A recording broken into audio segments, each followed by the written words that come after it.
2025 was the year my life changed. At the time, I was working the tower at the airport as an office operator. Most days followed the same routine, same coworkers, same procedures, but the view was never the same.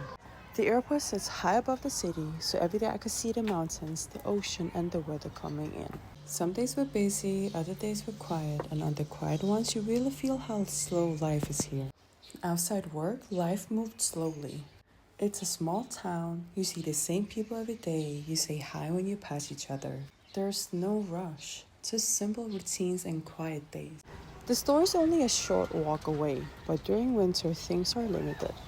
Most groceries arrive by plane, so you never really know what you'll find. Sometimes shelves are empty, sometimes you're lucky, you just buy what's there and make it work. Even there's an event, everyone comes together. Cafe make is a big part of life here.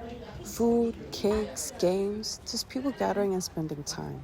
It's one of the few times you see everyone in the same place. When I don't work, I help my mom with her guest house. Driving guests, helping with small things, just being around. Most days were quiet. I stayed home, drank coffee, watched movies, and just enjoy slow mornings. Nothing special, but it felt peaceful. And nature was always close. Hunters going out on the ice, dog sleds moving across the frozen sea, life following the seasons. But in 2025, I decided to change directions.